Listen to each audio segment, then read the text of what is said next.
O que aconteceria se eu lhe dissesse que a própria verdade que você tanto anseia, essa joia que você busca incansavelmente, pode ser, na verdade, a sua mais elaborada e engenhosa ilusão? E se o conhecimento que você se dedica a cultivar com tanto afinco e dedicação não passa de um mero eco distante, uma reverberação pálida de algo que você apenas acredita saber? Pense nisso por um instante. Na nossa era atual, onde a informação jorra como uma cachoeira inesgotável, mas o discernimento, esse escorre por entre os dedos como areia fina, onde a linha tênue, quase imperceptível que separa o fato concreto da ficção habilmente tecida, se tornou um borrão proposital, deliberadamente obscurecido. Nesse cenário caótico, nos encontramos à deriva, perdidos em um oceano de manchetes que se contradizem a cada virada, em narrativas que se moldam com a maleabilidade da argila nas mãos hábeis de quem as manipula. E nós, no centro desse turbilhão, tentamos desesperadamente respirar, buscar um ponto de apoio, uma âncora. Mas a cada inspiração, engolimos mais e mais dúvida, mais incerteza. Era assim, não era? A vida seguia seu curso natural. Um fluxo constante e previsível de dados digitais. Um zumbido incessante de notificações que pareciam ditavam o ritmo do nosso dia. Uma aceitação tácita, quase inconsciente, daquilo que nos era apresentado como verdade. Nós confiávamos. Confiávamos cegamente nas notícias que desfilavam pela tela da TV, nas conversas triviais do café com os amigos, no que a correnteza digital implacável nos trazia. Era um mundo como ele era, ou pelo menos como ele parecia ser. Uma rotina confortável, previsível, onde sabíamos exatamente o que precisávamos saber. Ou pelo menos, achávamos que sabíamos. Era o nosso mundo comum, a nossa zona de conforto epistêmica, onde a inércia reinava soberana, a lei fundamental do nosso universo particular. Mas então, de repente, algo começa a pinicar. Uma coceirinha sutil, quase imperceptível, que surge no fundo da alma. Uma intuição que se manifesta de forma quase inaudível no meio do barulho ensurdecedor do dia a dia. Uma pergunta que brota do nada, sem aviso prévio. Será mesmo?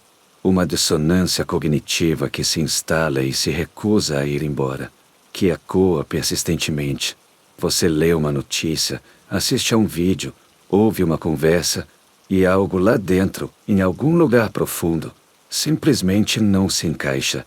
Uma sensação incômoda, persistente, de que a superfície das coisas não conta a história completa. É o chamado para olhar mais de perto, para desconfiar da correnteza que nos arrasta, para questionar o fluxo, para perceber que talvez, apenas talvez, o que você está engolindo, o que está consumindo, não seja exatamente nutritivo, não seja o alimento que sua mente e alma realmente precisam. E o que fazemos, na vasta maioria das vezes? Nos encolhemos. É infinitamente mais fácil, não é? Ignorar essa coceirinha incômoda, fingir que ela não existe. É mais seguro, mais confortável, voltar para a bolha familiar, pro aconchego do que já nos foi dito, do que já nos foi ensinado. Porque questionar tudo, isso dá um trabalho danado. Dá medo. Um medo profundo de ficar sozinho com as próprias perguntas incômodas. Medo de descobrir que as fundações sobre as quais construímos toda a nossa realidade, toda a nossa percepção do mundo, são muito mais frágeis e instáveis do que jamais imaginamos. Então o que fazemos? Recusamos. Desligamos a notificação irritante. Mudamos de assunto rapidamente. O conforto da autonomia, da autossuficiência intelectual, é assustador demais. A submissão ao que já está dado, ao status quo, é um bálsamo temporário, uma anestesia para a alma inquieta. Preferimos acreditar piamente que está tudo bem, que é apenas um momento de paranoia passageira, um delírio momentâneo. Mas essa coceirinha, meu amigo, ela não desaparece. Pelo contrário, ela cresce, se intensifica. E quando você percebe que não pode mais ignorá-la, que a necessidade visceral de entender se tornou mais forte, mais avassaladora do que o medo paralisante, você começa a buscar uma ferramenta. E é exatamente nesse ponto crucial, nesse instante de virada, que a filosofia entra em cena. Não como um amontoado de livros empoeirados em uma estante esquecida, nem como pensamentos abstratos e inúteis que pairam no vácuo. Não. Ela entra como uma chave de grifo precisa, como um mapa detalhado e preciso, como um projeto de engenharia meticulosamente elaborado para a sua própria mente. A filosofia, neste momento, não é o destino final, mas o meio essencial para chegar lá. É a desconstrução organizada, metódica. É a arte de desmontar as coisas, peça por peça, para entender profundamente como elas funcionam em sua essência. É o nosso mentor silencioso, sussurrando diretamente no seu ouvido. Calma, respira fundo. Vamos analisar isso juntos, com calma e precisão. Vamos entender a arquitetura por trás do que você acha que sabe. E então, o convite é feito. Não um convite formal para um chá às 5 horas da tarde, mas uma convocação para uma expedição audaciosa ao centro do seu próprio labirinto mental. A recusa pode parecer tentadora, um abraço morno e reconfortante na ignorância confortável, um refúgio seguro. Mas a semente da dúvida já germinou dentro de você, e não há mais como voltar atrás. Você sabe, lá no fundo, que não pode mais retornar ao estado anterior. E é nesse exato momento, quando a inércia que nos prendia se quebra finalmente, e o medo é confrontado com uma necessidade muito maior e mais urgente de clareza, que você cruza o limiar. Você decide. Você escolhe conscientemente dar um passo para fora do fluxo passivo de informações e assumir o controle total e absoluto da sua própria percepção. Não é uma decisão fácil, de forma alguma, mas é o divisor de águas definitivo. É o momento exato em que você deixa de ser um mero receptor passivo de informações e se transforma em um agente ativo e consciente na construção do seu próprio entendimento. Agora, a jornada se intensifica de forma exponencial. O mentor, a filosofia, lhe forneceu as ferramentas essenciais, mas a aplicação prática, a execução, é inteiramente sua. E o campo de batalha é o mundo real, implacavelmente saturado de informação em todas as suas formas. Você começa a aplicar esse novo rigor analítico, essa nova lente de observação.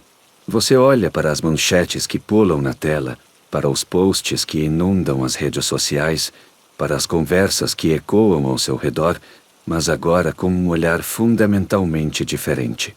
Um olhar que não aceita a primeira camada de significado, que não se contenta com o superficial. Você está testando, constantemente testando. Testando a lógica subjacente, a fonte da informação, a validade das evidências apresentadas.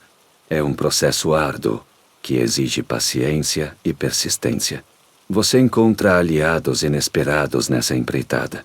A própria ciência, com seus métodos rigorosos, a lógica pura e implacável. Talvez até outros indivíduos que, assim como você, buscam a mesma clareza. Mas os inimigos são muito mais ardilosos e numerosos. A desinformação organizada, sem dúvida, é um deles, mas também a sua própria complacência, a sua própria mente, que adora um atalho, que prefere a confirmação das suas crenças, a correção delas. E o maior inimigo, talvez, seja a apatia intelectual. A tentação constante de desistir quando o esforço se torna grande demais, quando a fadiga mental se instala. É a luta constante e diária entre o que é fácil e o que é verdadeiro. Uma batalha cotidiana pela soberania da sua própria mente, pela sua autonomia intelectual. E então você começa a achar que pegou o jeito. Você pensa que desvendou o código, que encontrou a fórmula secreta. Você se sente um mestre em identificar fake news, em desmascarar manipulações sutis. Você se sente esperto, você se sente imune a tudo isso. Essa é a armadilha mais perigosa da falsa vitória. Você pensa que chegou ao topo da montanha, que alcançou o ápice do conhecimento. Mas na verdade, você apenas encontrou uma nova gaiola. Talvez mais confortável, mais brilhante e mais atraente, Mas ainda assim, uma gaiola. Você trocou uma ilusão por outra, mais sofisticada. Você parou de questionar o método de aquisição de conhecimento, focando apenas em identificar os sintomas da desinformação. Você se tornou um caçador de mentiras externas, mas esqueceu de fortificar a sua própria casa, o seu próprio terreno mental. É um perigo sutil e insidioso. Você se sente poderoso, invencível, mas está apenas dançando ao ritmo de um novo conjunto de regras, sem perceber que as regras do jogo mudaram novamente. E você ficou para trás. Você se acomoda confortavelmente na sua nova sabedoria, e a mente, essa danada, essa criatura astuta, adora essa sensação de superioridade, de estar acima dos outros. Mas a vida, ou o universo, ou o que quer que seja que governe a existência, tem um jeito peculiar e implacável de nos trazer de volta à realidade, de nos dar um choque de humildade. E é exatamente aí que vem o confronto final. A verdadeira aprovação, o teste derradeiro. É a hora de confrontar não as mentiras externas, as manipulações do mundo lá fora, mas as mentiras internas, as autoilusões que cultivamos. É o momento de perceber que todo esse desejo ardente por verdade, toda essa busca incessante por clareza, pode ter sido, em grande parte, um desejo disfarçado de se sentir melhor, de se sentir superior, de ter razão a todo custo. É a morte do seu antigo eu reativo, o eu que se ofendia com a mentira alheia, que se enfurecia com a ignorância dos outros. É o momento de desconstruir o próprio desejo, de examinar as motivações mais profundas, de entender por que você quer saber, por que você busca a verdade com tanta veemência. É um processo doloroso, quase uma dissolução do ego. Você precisa deixar morrer a necessidade imperiosa de estar certo a todo custo, a necessidade de ter um inimigo claro e definido para combater. É a rendição humilde ao mistério, a complexidade inerente da existência. É aceitar, com serenidade, que talvez você nunca tenha todas as respostas definitivas. E quando você atravessa essa morte simbólica, quando você se despoja do ego informacional, do orgulho intelectual, o que resta? Uma clareza que é radicalmente diferente de tudo o que você já experimentou antes. Não é a arrogância de quem pensa saber tudo, mas a serenidade profunda de quem entende o processo, a jornada. É a soberania mental, a independência intelectual genuína. Você não precisa mais de um mentor externo para te dizer o que pensar ou como pensar. Você não precisa de um guru para te guiar por caminhos pré-determinados. Você desenvolveu a sua própria bússola interna, confiável e precisa. A verdade deixa de ser um destino a ser alcançado e se torna um caminho a ser percorrido, uma prática contínua. Você sabe como navegar pelas águas turbulentas da informação, mesmo sem um mapa definitivo. Você tem a capacidade intrínseca de discernir, de filtrar, de construir seu próprio entendimento a partir do caos. É a liberdade de não ser manipulado, a liberdade de pensar por si mesmo, de forma autônoma e crítica. É a recompensa final e mais valiosa. O poder de ser o arquiteto mestre da sua própria realidade epistêmica. Agora, você retorna. Você volta para o mundo, para o convívio social. Mas o mundo não é mais o mesmo. E você, definitivamente, não é mais o mesmo. As pessoas continuam lá, presas no fluxo incessante, engolindo a narrativa que lhes é convenientemente servida. E você as observa, não com pena, não com um sentimento de superioridade condescendente, mas com uma compreensão profunda e empática. Você sabe o que está acontecendo nos bastidores da mente delas, quais mecanismos estão em jogo. Você vê as cordas invisíveis da manipulação que as controlam. E a sua missão agora se transforma. Não é mais sobre encontrar a verdade externa, mas sobre ser um farol de clareza. Sobre aplicar essa clareza recém-descoberta em cada interação, em cada decisão que você toma. É resistir ativamente à inércia que domina a maioria. É recusar-se a ser arrastado pela correnteza da desinformação, mesmo quando todos ao seu redor estão sendo levados. É manter a sua intenção de clareza inabalável, como um pilar de força. É ser a âncora firme em meio à tempestade informacional que assola o mundo. Um ato de resistência silenciosa, mas imensamente poderoso. E com isso, meu amigo, você retorna para casa com o Elixir. Não é uma poção mágica de cura instantânea, mas uma transformação profunda e duradoura. Uma lucidez permanente. Um estado de alerta constante. A autoria total e inquestionável sobre a sua percepção da realidade. Você não apenas sabe o que é verdade. Você é, em essência, um agente ativo da verdade. Você se tornou um sistema operacional autoatualizável para sua própria mente, capaz de se adaptar e evoluir continuamente. A busca incessante por conhecimento. A dúvida saudável e constante. A capacidade de adaptação a novas informações. Tudo isso se fundiu em uma nova forma de ser. Uma nova existência. Você não é mais um receptor passivo de informações. Você é um criador ativo de significado. A sua relação com o conhecimento se tornou um ato de criação contínua. Um processo dinâmico e vital. E se olharmos para trás, para a vastidão insondável do tempo e do espaço, o que é essa busca incessante por verdade senão a própria essência da existência consciente? Cada átomo vibrando em seu lugar, cada estrela nascendo e morrendo em seu ciclo cósmico, cada pensamento fugaz que cruza uma mente humana. Tudo é uma manifestação dessa dança cósmica eterna, entre a ordem e o caos, entre a ilusão e a percepção. A sua pequena batalha pessoal contra a fake news, a sua jornada íntima em busca de clareza, não é apenas sobre você. É sobre a própria tapeçaria da realidade se desdobrando, se revelando. É sobre a consciência tentando desesperadamente entender a si mesma.